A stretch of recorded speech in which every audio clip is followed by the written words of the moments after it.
अस्सलाम वालेकुम जनाब। वालेकुम अस्सलाम वरहमतुल्लाहि वबरकातुहू। मुफ्ती साहब, अभी हमारी फवाद चौधरी साहब से बात हो रही थी।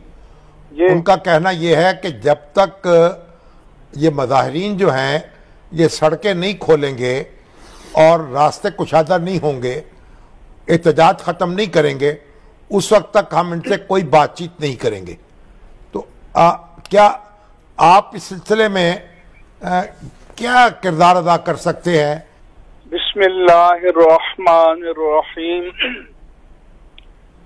जनाब मुजीबुर रहमान शामी साहब, पहली बात तो ये है कि 8 महीने पहले रमज़ान मुबारक को सुबह सादिक के वक्त ये मुआहदा हुआ और टेलीविजन चैनल ने इसको नशर किया। वज़ीर मजहबी उमूर, वज़ीर दाखिला, सूबाई वज़ीर कानून और गवर्नर पंजाब भी बैठे थे। 8 महीने गुजर गए, उस मुआहदे पर अमल नहीं हुआ। अगर उस पर अमल दरामद होता तो किसी को इख्तिजाज के लिए निकलने की नौबत ही नहीं आती। फिर चौधरी फवाद और शेख रशीद मुसलसल झूठ बोल रहे हैं कि फ्रांसीसी सफीर को मुल्क बदल करने का मुतालबा किया जा रहा है, फ्रांसीसी सफारत खाने को बंद करने का मुतालबा किया जा रहा है, यूरोपियन यूनियन से ताल्लुकात खत्म करने का मुतालबा किया जा रहा है। उन मुतालबात में ऐसी कतन कोई बात शामिल नहीं है, सिर्फ ये बात शामिल है कि इसे पार्लियामेंट में पेश कर दिया जाए। और कल ही आपने कोट किया था कि उनके शूरा के मौलाना सैयद सरवर ने कहा कि पार्लियामेंट जो फैसला करेगी हम मानेंगे। ठीक। फिर ये कहते हैं कि ये इंडियन एजेंट हैं, जिनके अजदाद इंडियन एजेंट थे उनके नाम तारीख में मौजूद हैं, जो अंग्रेजों के भी एजेंट थे। अहले सुन्नत व जमात का ट्रैक रिकॉर्ड है कि कभी वतन दुश्मनी में मुलव्वस नहीं हुए। पाकिस्तान में खुदकुश हमलों के खिलाफ सबसे पहले 60 उलमा की ताईदाद के साथ फतवा मैंने जारी किया। आप रिकॉर्ड तलाश कर लीजिए, उससे पहले किसी का फतवा नहीं मिलेगा। इसी तरह से जब ऑपरेशन राह रास्त मालकंड सवात में होने लगा तो कोई फौज के हक में बोलने के लिए तैयार नहीं था, तो अहले सुन्नत ने रैलियां निकाली, जलसे मुनक्किद किए और तायीद की। इसलिए इससे बड़ा झूठ कोई नहीं हो सकता कि ये हिंदुस्तान के एजेंट हैं, ये मुनाफिक लोग हैं। अब सोशल मीडिया और बाद मेन स्ट्रीम मीडिया वाले बता रहे हैं कि पिछले धरनों में ये खुद जाकर दरमियान में बैठे, खुद इन्होंने उनकी ताईद और हिमायत की। खुद कहा शेख रशीद ने कि लब्बैक या रसूल अल्लाह के लिए हम जाने कुर्बान कर देंगे।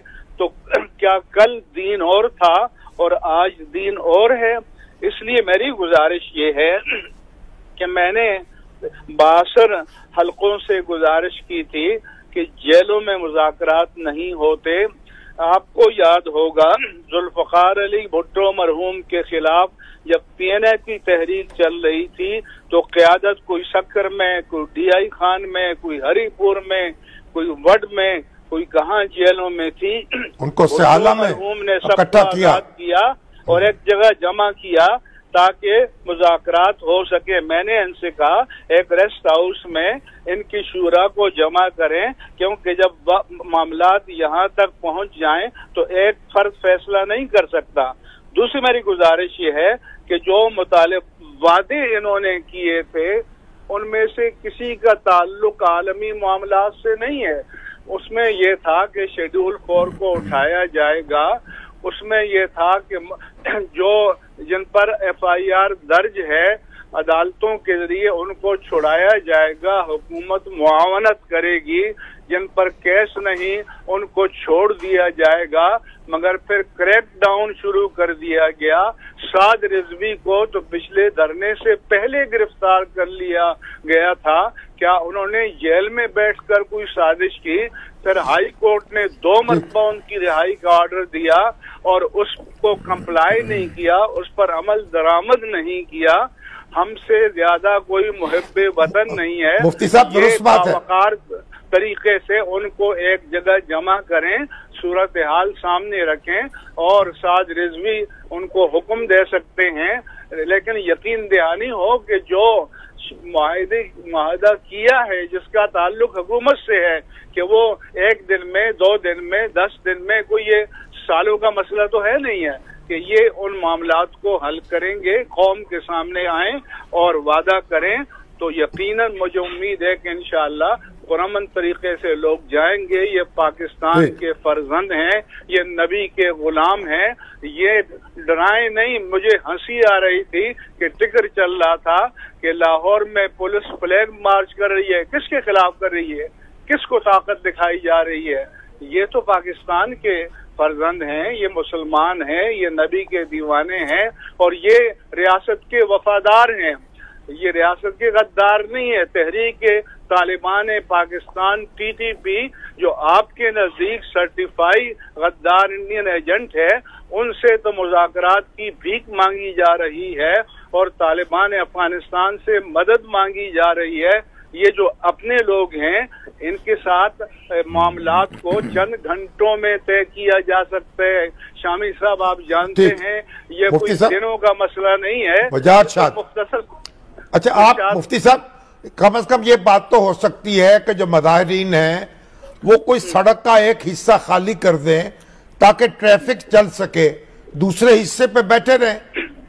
میں نے آج بھی اپیل جاری کی ہے کہ خطبہ عوام کو پرامن رہنے کی اپیل کریں, اور میں آپ کے توسط سے بھی اپیل کرتا ہوں کہ وہ پرامن رہیں, قانون شکنی نہ کریں, اور میں ان سے اپیل کرتا ہوں کہ اپنی قیادت کے احکامات پر عمل کریں, لیکن ریاست کی نمائندگی کرنے والوں کو جھوٹا اور منافق نہیں ہونا چاہیے. ان لوگوں کی بجائے میں نے آج بیان دیا ہے کہ شاہ محمود قریشی, اسد عمر کو لے لیں, علی محمد خان کو لے لیں, یا پرویز خٹک کو لے لیں, کہ جن کو اپنی زبان پر کنٹرول ہے, بواسیر نہیں ہے منہ کا, کہ جو آئے اور بکتے چلے گئے, جس کو چاہیں غدار کہہ دیں. یہ قابل قبول بات نہیں ہے. دھرنوں میں یہ جا کر بیٹھے تھے 2017 میں جا کر نہیں بیٹھا تھا. میں نے اس وقت بھی امن کی اپیل کی تھی اور یہ کہا تھا کہ فساد کو ختم کرو. آج بھی میں کہتا ہوں کہ یہ ملک سیاسی انتشار کا شکار ہے, معاشی بدحالی کا شکار ہے. جو بین الاقوامی معاملات ہیں وہ پاکستان کے لیے سازگار نہیں ہے. اس لیے ہم امن کے لیے ہر تعاون کے لیے تیار ہیں, لیکن کوئی ذمہ دار اتھارٹی جو اپنی بات پر قائم رہ سکے, جھوٹ نہ بولے, کہ ایک مرتبہ تحریری انگوٹھے لگا کر دستخط کر کے معاہدہ کریں اور باہر آ کر اس کے خلاف کریں اور بیان اس کے خلاف دیں, تو کیا یہ شرعاً, قانوناً, دستوری اعتبار سے, اخلاقی اعتبار سے جائز ہے؟ ابھی میں ٹکر دیکھ رہا تھا کہ یہ ادارے کام کریں, الیکشن کمیشن, تو الیکشن کمیشن فواد چودھری کو بلا رہا ہے, وہ جا رہے, الیکشن کمیشن PTI کو بلا رہا ہے, وہ یہ جا رہے ہیں. اور کیا ان کو اپنا دور یاد نہیں ہے کہ انہوں نے اپنے دور میں یوٹیلیٹی بلز پھاڑے تھے, ٹیکس نہ دینے کے لیے کہا تھا, پارلیمنٹ اور PTV پر چڑھائی کی تھی؟ کیا تحریک لبیک نے کسی سرکاری ادارے پر چڑھائی کی ہے؟ کیا تحریک لبیک نے کوئی ایسا مطالبہ انٹی اسٹیٹ کیا ہے؟ کوئی ایک بات کی ہو تو ہمیں بتا دیا جائے, ہم آپ کے ساتھ کھڑے ہوں گے اور ہم آپ کی آواز میں ملائیں گے, لیکن جھوٹ تو نہ بولا جائے. یہ بات آپ کی مصحف درست ہے, لیکن دیکھیں اب 6 پولیس اہلکار بھی شہید ہو چکے ہیں, ادھر سے مظاہرین کے ہاں سے بھی شہادتوں کی اور زخمی ہونے کی اطلاعات ہیں, اس کا کیا کیجیے؟ میں جناب مجیب الرحمان شامی سے پوچھوں گا کہ ایوب خان کے زمانے میں تحریک ہوتی تھی, اگر ٹانگ کے اوپر کوئی گولی لگ جاتی تو اخبار والے ایسی کی تیسی کر دیتے تھے. پچھلی مرتبہ ان کے 2 درجن بندے شہید کیے گئے اور سینوں پر گولیاں ماری گئیں.